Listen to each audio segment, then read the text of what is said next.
I can't believe it, but DICE actually put in a Megalodon on Naval Strike.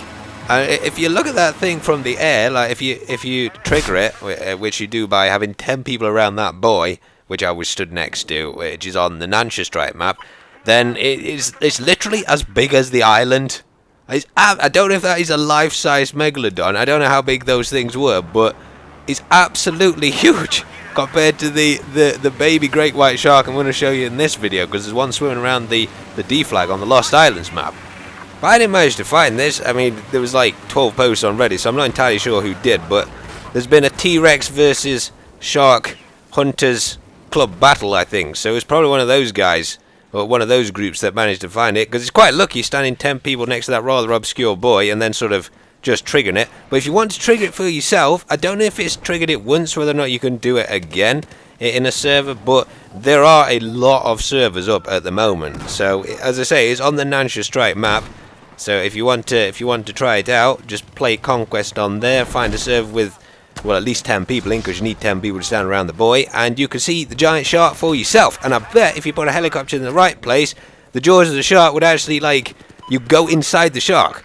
But I guess you got to get some good piloting skills to do that. Now, I was originally in this video just going to do another war story, but I've decided, since I got a lot of Naval Strike footage, that I'm going to save that for a little bit later on this week. And because I discovered today, actually, this is what made me want to do a war story, I discovered that Nikolaj Coster-Waldau, who plays Jaime Lannister in Game of Thrones, he was in Black Hawk Down as one of the two Delta snipers, Gary Gordon, because of course there was Gary Gordon and Randy Sugar, who were the snipers in real life, who came out of the Black Hawk to, well, another Black Hawk, to save the Black Hawk which had crashed. And of course they both died. But I didn't realise he was playing that, you see, so I was going to do that war story. But because I got a lot of footage, I'm just going to tell you sort of my thoughts on Naval Strike and Battlefield so far, because I haven't really discussed the game in a good few months. And I've also got a really cool tip, which I'm going to tell you about now. If you ever wonder how to get sort of good awareness in Battlefield 4, because of course you can't hear footsteps and such like that, and I don't know if you've noticed in this, sometimes I aim at a place where I can't see somebody and he's not on the mini-map.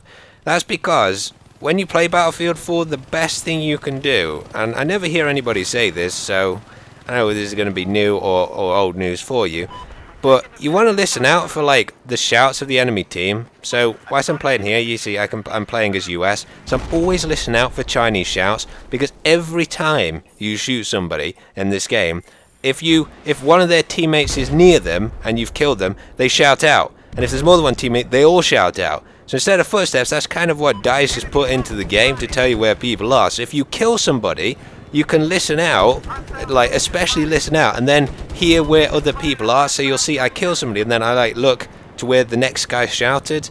And I don't know if anybody's ever told, maybe if you knew that, that'll help you out. But that's how you get good awareness in Conquest. So if you ever wonder how I stay alive running about like this, don't know how I didn't see that guy on that kind of there. And he just didn't give a crap that he was getting blown to smithereens by the helicopter either. He was so happy with his cannon. But if you want to sort of improve at Conquest, I don't know whether it works in Domination, there's probably too much noise. But I you know, that's how I sort of make sure that I don't get shot from all kinds of random angles. I don't know if that helps, but Naval Strike, my thoughts on it. There's firstly been some really good weapons added. Also the anti-air missile launchers, which you can just deploy on the ground. I personally haven't found them to be particularly good. It almost seems like you've got to spot the enemy aircraft before they'll actually fire. And of course, if you've left them quite away, sometimes they seem. I've never got a vehicle destroy with those anti-air mines yet. So personally, I think I'm probably going to be sticking with slams and one of the rocket launchers, because I usually go slams and SRAW most of the time. But the new guns, as I was saying, I'm using one of them here, the SR-61. Nearly got knifed there. This was a really lucky kill streak here, but it's also, this is a really good example of listening out for where people are, because I stood at the top of these stairs until I stopped hearing voices when I was killing people, and then I knew it was safe to move up and take the flag, because sometimes you kill somebody and there's a guy sat in a corner. As I say, if you listen out for the shouts, you'll never encounter that corner camper problem ever again, because the radius for your teammates shouting when one of their teammates dies is just, it's ridiculously large. But the SR-61, which I'm using here, with its Tiger camo on, is probably my favourite PDW at the moment. It is insanely good. I've got a heavy barrel on it here, which makes it a little bit more accurate, but I really like this gun. I also really like the new LMG that came with Naval Strike, the AWS, that actually got a bit of a nerf, and I don't know if it's a little bit fierce at the moment, the AWS perhaps, but you know, I personally I haven't encountered too many problems with it, but it does seem that once people unlock it, that is probably the light machine gun the vast majority of people are going to end up using. They also added in, as I showed in my last video, and you'll see little clips of it in this one as well, a new revolver called the SW40. It looks really cool. It's got no trigger delay, which of course the Magnum and the Rex do have in Battlefield 4, which makes them pretty much useless. So if you want a really powerful handgun that's not really as accurate as a Magnum, but kind of sort of accurate, and the SR40, the SW40 is pretty good. I personally think the MP443 is, in fact I was using it right there. I personally think the MP443 is the best pistol in the game, at least for me. A lot of people like the P226, and a lot of people use the G18 as well, and the shorty, but the MP443 is my favourite. There are actually two other guns added in Naval Strike. There was the SR338, which is a semi-auto sniper that's only available for the sniper class, so it's not technically a DMR. But the gun is terrible, really terrible in standard mode, but surprisingly good in hardcore. So I think it was a gun that was designed specifically for that game mode, perhaps. The other than last gun is the AR-160. And I love doing this in the helicopter. Now they've buffed the miniguns a little bit. We're on a bit of a kill streak here, doing this side gunning thing, because nobody wanted to get on my crazy flying. But the assault rifle, the AR-160, is not particularly good, to be honest. It's very accurate, but it struggles from that slow rate of fire problem, which some of the assault rifles do have.